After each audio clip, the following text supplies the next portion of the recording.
Penjabat Bupati Kerinci Ashraf mengimbau kepada seluruh aparatur sipil negara ASN di lingkungan pemerintahannya benar-benar menjaga netralitas dengan tidak memihak atau ikut mengkampanyekan salah satu pasangan calon kepala daerah pada Pilkada serentak tahun 2024.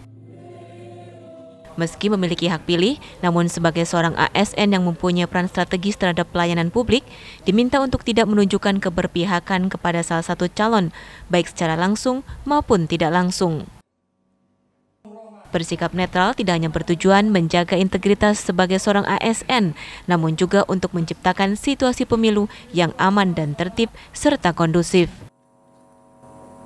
Aparatur sipil negara, pemerintah Kabupaten Kerinci, agar selama masa kampanye sampai dengan saat pemilihan nanti pada tanggal 27 November 2024, agar ASN betul-betul bisa menjaga netralitas ASN, dalam arti tidak usah menjadi tim sukses. Sementara, sanksi tegas akan diberikan kepada ASN yang terbukti melanggar sesuai dengan peraturan dan perundang-undangan yang berlaku. Para pegawai diharapkan mengedepankan etika serta tanggung jawab. Dari Kerinci Jambi, Arizal Antoni, TV One mengabarkan. Mendahului kita, mengheningkan cipta. Digeser ke situ ya. Nanti ada sesi tanya jawab ya, Bu. Tinggal menghitung hari menjabat sebagai Presiden, Joko Widodo banyak meresmikan proyek nasional di Sumatera Utara.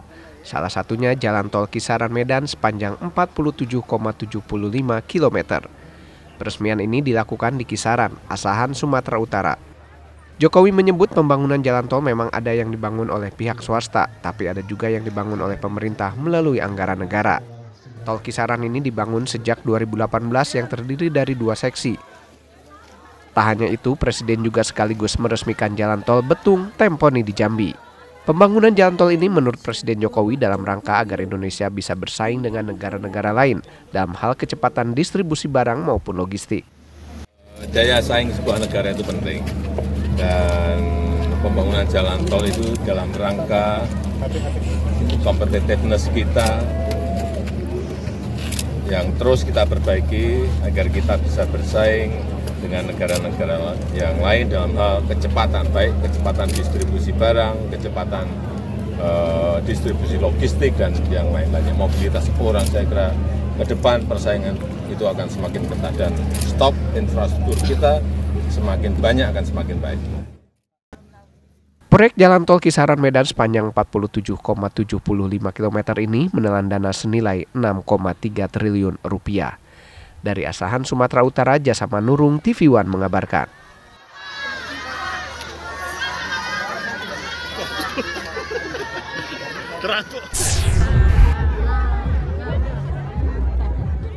Calon Gubernur nomor urut 1 Herman Deru terus berkeliling ke kabupaten kota di Sumatera Selatan.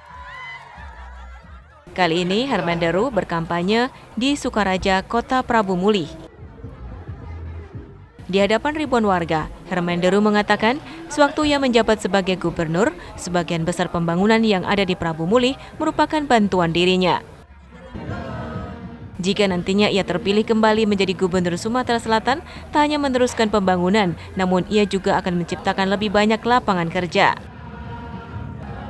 Menurut Herman Deru, masyarakat Prabu Muli merupakan masyarakat heterogen yang dahulunya banyak ekspatriat, sehingga membuat standar kehidupan lebih tinggi dikarenakan Prabu Muli dulunya kota pengolahan minyak yang banyak diisi orang asing. Jadi kota Prabu Muli ini adalah kota yang masyarakatnya sangat heterogen, di mana di sini dulu pernah banyak ekspatriat. Jadi standar kehidupan itu memang agak lebih tinggi standar angkanya, karena di sini dulunya adalah tempat kota pengolahan minyak yang isinya banyak orang-orang asing. Herman Deru mengingatkan masyarakat untuk memilih pemimpin yang mencintai warganya. Dari Palembang, Sumatera Selatan, Ganda Kopatra, TV One mengabarkan.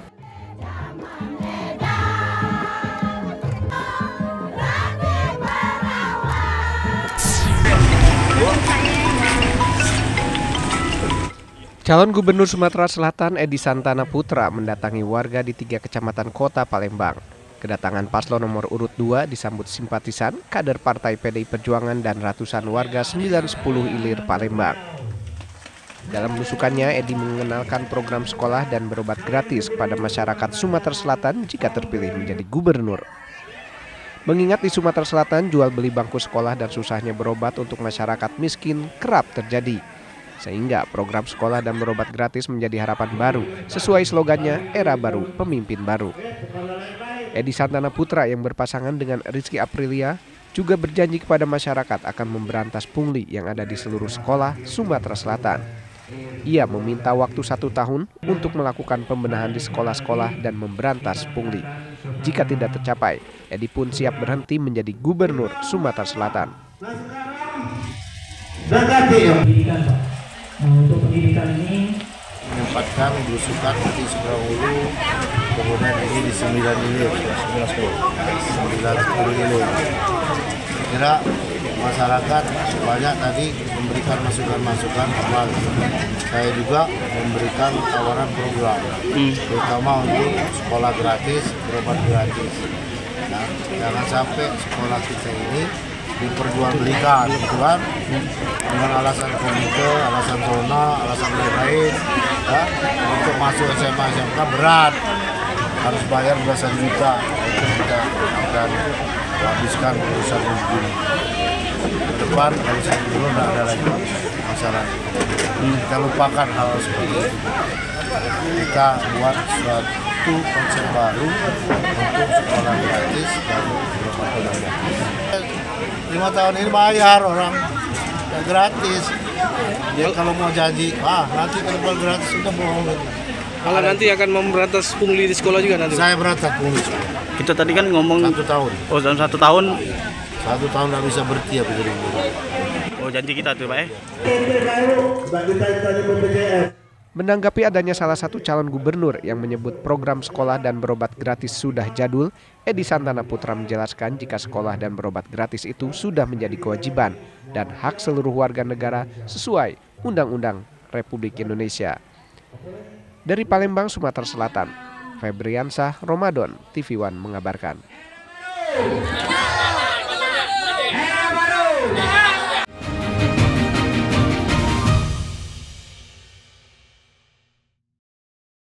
Terima kasih, saya sangat mengapresiasi ini ya, catatan demokrasi. Menurut saya ini acara yang paling bagus. Karena apa? Melihat data-data di lapangan, melihat blunder-blunder di lapangan, dan sekarang ada solusinya. Pada kesempatan ini saya mengucapkan terima kasih pada catatan demokrasi.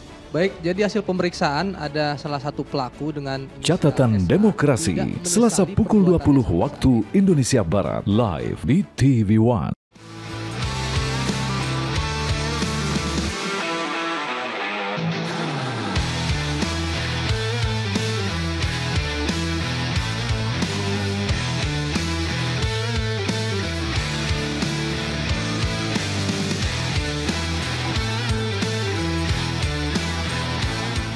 Kabar Arena Malam, Senin sampai Jumat, pukul 23.30 waktu Indonesia Barat. Membedah informasi dengan ketajaman analisa. Bagaimana konfigurasi atau prediksi konfigurasi nantinya di Senayan, Bang Erwin? Kita ingin menjaga demokrasi itu untuk kepentingan bersama, dan insya Allah Golkar akan berada di depan untuk itu. Menghadirkan pandangan para pengamat dan ahli. Menjaga demokrasi itu merupakan hal yang paling penting, Bang Emrus. Bukankah kita lebih mengedepankan musyawarah mufakat untuk kepentingan rakyat? Apa kabar Indonesia Malam di TV One? Sebelum ide ini dilepas ke publik ya, sebaiknya beliau itu menemui tokoh-tokoh puncak dari atau majelis-majelis agama. Ketika ada ide tentang KUA ini akan diberikan suatu keleluasaan untuk ke umat yang lain, sangat baik sekali. Semakin banyak ruang yang didesain sengaja untuk orang bertemu yang berbeda agama. Catatan Demokrasi, Selasa pukul 20 waktu Indonesia Barat, live di TV One. Menuntaskan kasus yang meresahkan.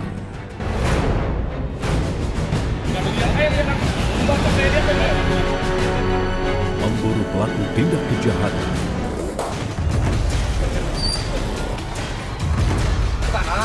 menyergap hingga ke tempat persembunyian.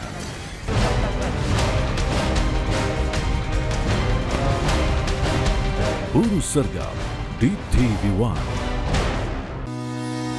Selalu ada kabar yang menjadi perhatian utama. Meskipun proses penghitungan suara Pilpres 2024 masih berlangsung, sejumlah pemimpin negara tetangga dan negara sahabat mengucapkan selamat kepada Prabowo Subianto. Menjadi catatan penting bagi semua. Kasus perundungan di sekolah Binus Serpong yang melibatkan anak-anak sejumlah figur ternama berkembang cepat. Hari ini kami gelar perkara untuk peningkatan status dari penyelidikan ke Kabar utama di TV One. Hampir 15 sebelum pemilu itu puncak-puncaknya harga beras. Sekarang ini sebetulnya transisi untuk dari naik sudah turun. Bulog mendapatkan penugasan dari pemerintah untuk mengelola cadangan beras pemerintah. Nomor 1, kita mengutamakan produksi dalam negeri. Kemarin sekitar 1 bulan lalu ya, kita berikan untuk pasar induk beras Cipinang gelontoran 50.000 ton langsung. Saksikan Indonesia Business Forum live di TV One. Terima kasih, saya sangat mengapresiasi ini ya, catatan demokrasi. Menurut saya ini acara yang paling bagus. Karena apa? Melihat data-data di lapangan, melihat blunder-blunder di lapangan, dan sekarang ada solusinya. Pada kesempatan ini saya mengucapkan terima kasih pada catatan demokrasi. Baik, jadi hasil pemeriksaan ada salah satu pelaku dengan Catatan Demokrasi, Selasa pukul 20 waktu Indonesia Barat, live di TV One.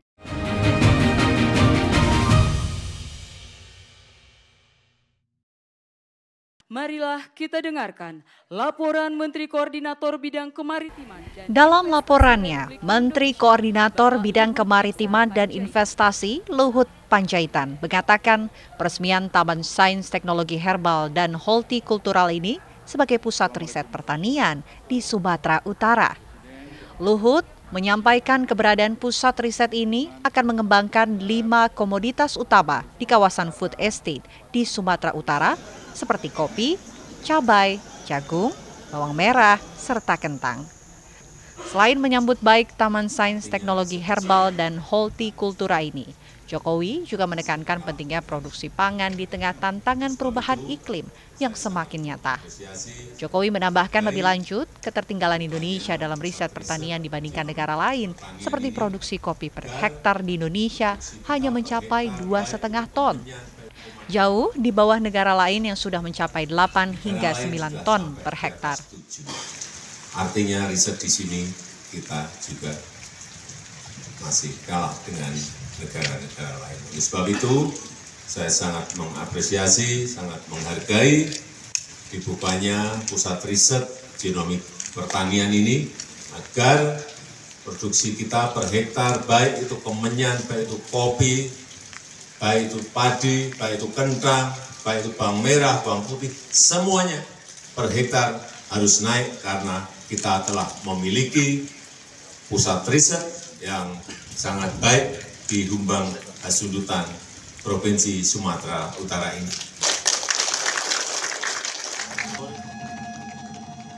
Dari Kabupaten Humbang Hasundutan, Sumatera Utara, Syaren Situmorang, TV One mengabarkan.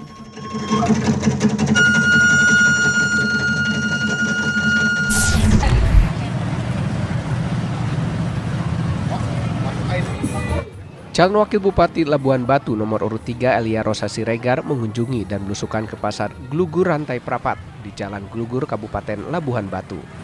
Kedatangannya disambut hangat oleh para pedagang dan pengunjung pasar. Ia ingin mengecek dan melihat langsung kondisi pasar, baik dari harga barang kebutuhan, kondisi lapak pedagang, serta kondisi pasar Glugur sendiri di mana lapak pedagang sering tergenang air bila turun hujan, dikarenakan buruknya saluran air drainase. Itu kan inilah Bu, jalan ini bagaimana supaya bersih itulah. Ya biar jangan becek sampai itu biar jangan banyak menumpuk. Tapi sekarang kan nggak pernah lagi menumpuk ya kan? Ya, alhamdulillah lah. Ya. Pokoknya jangan berubah lah dia ya kan? Ya. Kalau lagi aja lah keluhan ini jalan sama itu sampah yang paling utama. Nanti kita saudara-saudara. Elia Rosa berjanji akan memperbaiki kondisi pasar yang selama ini tergenang air atau becek dengan membuat saluran air agar tidak tergenang dan juga memperbaiki lift barang dan eskalator.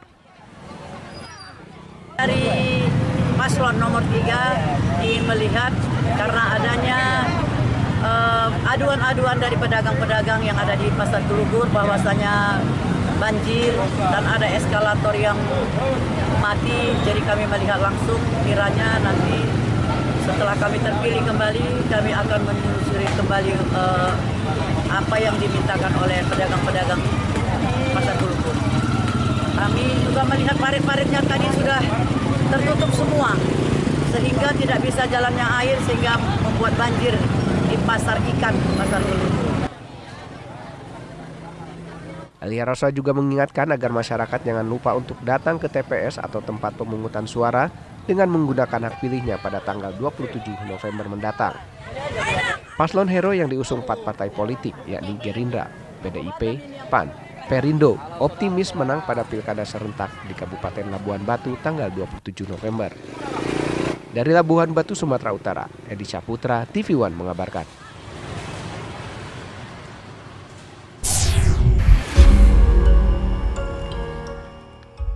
Sejumlah logistik pilkada mulai diterima oleh KPU Lampung Utara. Logistik pilkada tahap pertama yang telah tiba diantaranya kotak suara, bilik suara, segel, tinta, dan beberapa perlengkapan lainnya.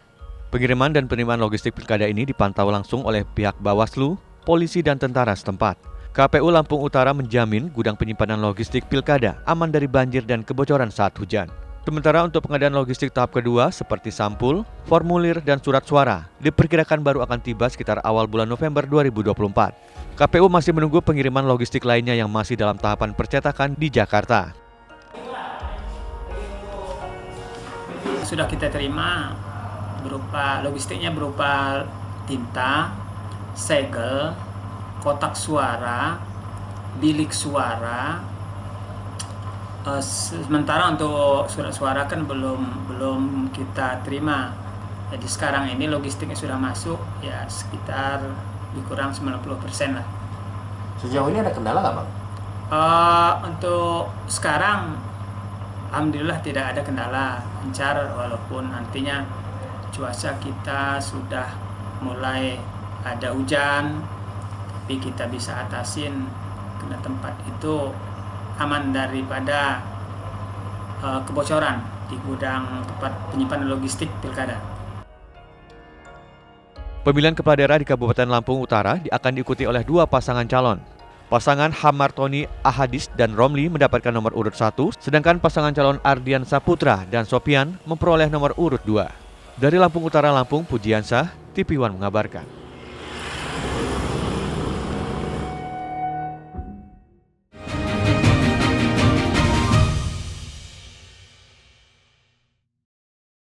Terima kasih. Saya sangat mengapresiasi ini ya, catatan demokrasi. Menurut saya ini acara yang paling bagus. Karena apa? Melihat data-data di lapangan, melihat blunder-blunder di lapangan, dan sekarang ada solusinya. Pada kesempatan ini saya mengucapkan terima kasih pada catatan demokrasi. Baik, jadi hasil pemeriksaan ada salah satu pelaku dengan Catatan Demokrasi, Selasa pukul 20 waktu Indonesia Barat, live di TV One.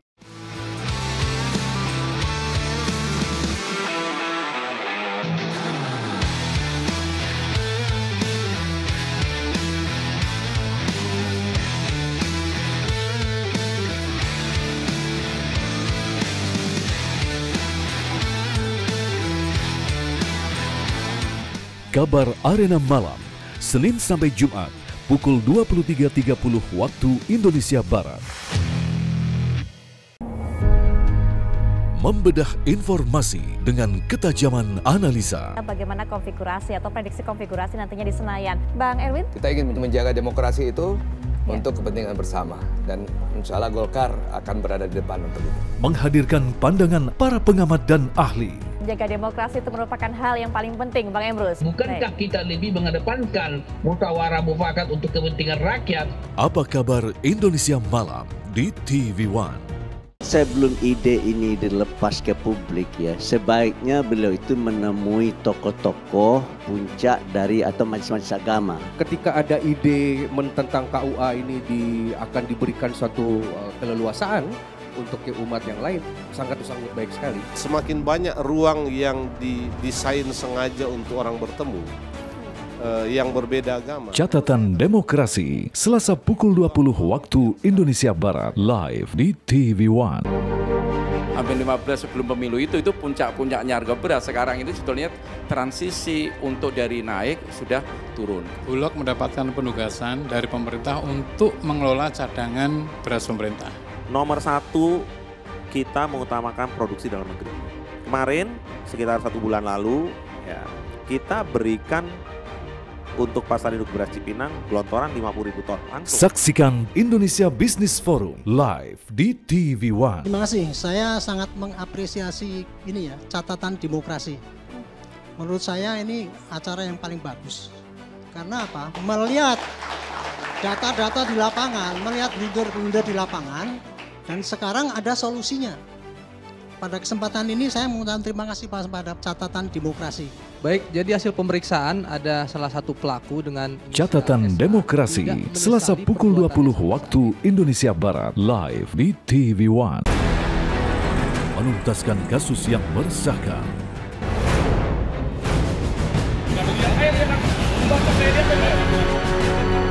Memburu pelaku tindak kejahatan.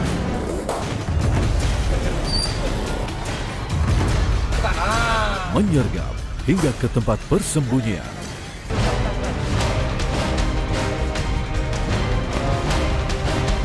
Buru sergap di TV One. Selalu ada kabar yang menjadi perhatian utama. Meskipun proses penghitungan suara Pilpres 2024 masih berlangsung, sejumlah pemimpin negara tetangga dan negara sahabat mengucapkan selamat kepada Prabowo Subianto. Menjadi catatan penting bagi semua. Kasus perundungan di sekolah Binus Serpong yang melibatkan anak-anak sejumlah figur ternama berkembang cepat. Hari ini kami gelar perkara untuk peningkatan status dari penyelidikan ke Kabar utama di TV One. Hampir 15 sebelum pemilu itu puncak-puncaknya harga beras. Sekarang ini sebetulnya transisi untuk dari naik sudah turun. Bulog mendapatkan penugasan dari pemerintah untuk mengelola cadangan beras pemerintah. Nomor 1, kita mengutamakan produksi dalam negeri. Kemarin sekitar 1 bulan lalu ya, kita berikan untuk pasar induk beras Cipinang gelontoran 50.000 ton langsung. Saksikan Indonesia Business Forum live di TV One. Terima kasih, saya sangat mengapresiasi ini ya, catatan demokrasi. Menurut saya ini acara yang paling bagus. Karena apa? Melihat data-data di lapangan, melihat blunder-blunder di lapangan, dan sekarang ada solusinya. Pada kesempatan ini saya mengucapkan terima kasih pada catatan demokrasi. Baik, jadi hasil pemeriksaan ada salah satu pelaku dengan Catatan Demokrasi, Selasa pukul 20 waktu Indonesia Barat, live di TV One.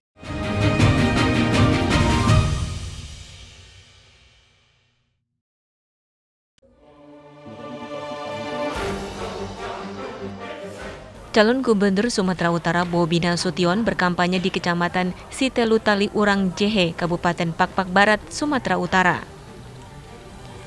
Bobi didampingi calon Bupati Pakpak Barat, Frans Berhad Tumanggor. Dalam sambutannya, ia menyinggung tentang dana APBD.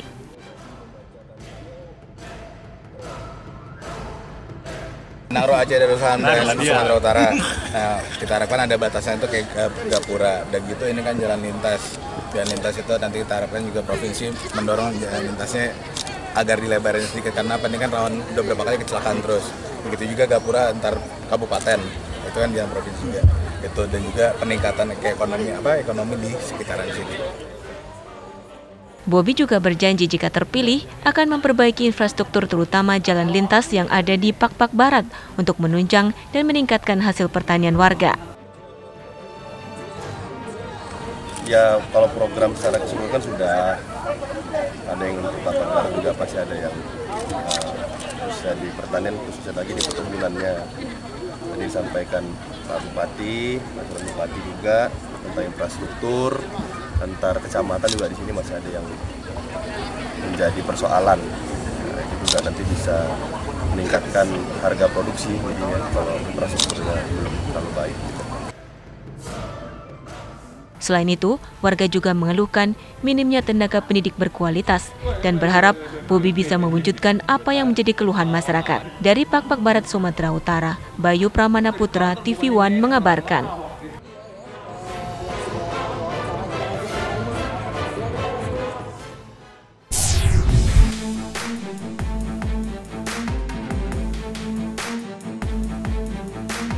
Calon Gubernur Sumatera Utara, Bobi Nasution dan Edi Rahmayadi mulai saling serang. Pilgub Sumatera Utara memang mulai memanas. Menjelang debat perdana pada 30 Oktober mendatang, baik Bobi maupun Edi, keduanya tak lagi sungkan mengkritik lawannya secara terbuka di hadapan publik. Calon Gubernur Sumatera Utara, Bobi Nasution mengkritik Edi Rahmayadi yang merupakan mantan Gubernur Sumatera Utara periode 2018 hingga 2023. Edi kembali ikut kontestasi berpasangan dengan Hasan Basri Sagala. Pasangan ini didukung oleh PDI Perjuangan, Partai Gelora, Partai Hanura, Partai Umat, dan Partai Kebangkitan Nusantara. Sementara itu, paslon nomor urut 1 Bobi Nasution Surya diusung oleh Gerindra, Golkar, Nasdem, Demokrat, PAN, PKB, PKS, Perindo, P3, dan PSI. Sindiran itu dilontarkan Bobi usai rapat pleno penetapan nomor urut pasangan calon gubernur dan wakil gubernur Sumatera Utara.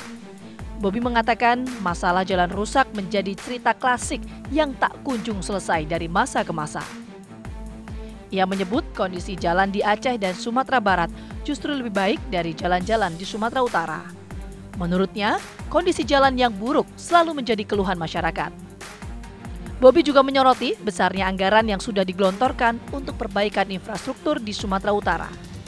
Pada tahun 2022, di bawah kepemimpinan Edi Rahmayadi, Pemprov Sumatera Utara menghabiskan 2,7 triliun rupiah hanya untuk proyek jalan.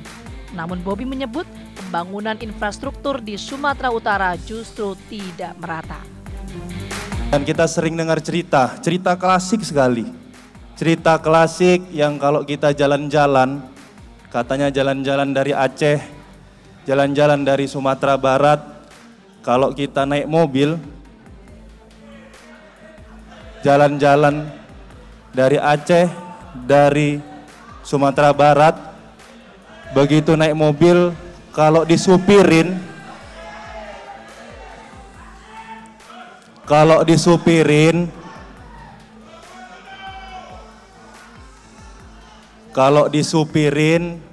nggak usah begitu tahu tujuannya mau ke Sumatera Utara, tahu kita kapan sampainya. Kapan sampainya? Pas kepala kita kejedut di mobil. Artinya apa? Bagus jalan di Aceh, bagus jalan di Sumatera Barat, begitu masuk Sumut, kejedot kepala kita. Benjol kepala kita. Karena infrastruktur yang ada di Sumatera Utara mungkin belum merata. Tak hanya soal infrastruktur jalan, Bobi juga mengkritik Edi terkait masalah kesehatan. Menurut Bobi, masyarakat sangat membutuhkan seorang pemimpin saat mereka sakit. Pemimpin seharusnya bisa memberikan fasilitas kesehatan yang memadai dan akses yang mudah untuk masyarakat. Misalnya, masyarakat cukup datang ke fasilitas kesehatan untuk berobat dengan menunjukkan KTP mereka. Tapi kita tahu dari 38 provinsi di Indonesia, Sumatera Utara salah satunya yang masyarakat Sumatera Utara belum bisa berobat pakai KTP. Kalau di Medan udah bisa ya, di Medan. Sementara itu, Edi membalas kritikan Bobi dengan menyindir soal dukungan dari keluarga Bobi yang kini tengah berkuasa di Indonesia. Aksi saling sindir dan saling kritik merupakan hal yang lazim dalam setiap kontestasi politik. Saling serang antara Bobi dan Edi justru dapat menguntungkan para pemilih karena pemilih akan lebih memahami kelemahan dan kelebihan masing-masing pasangan calon gubernur.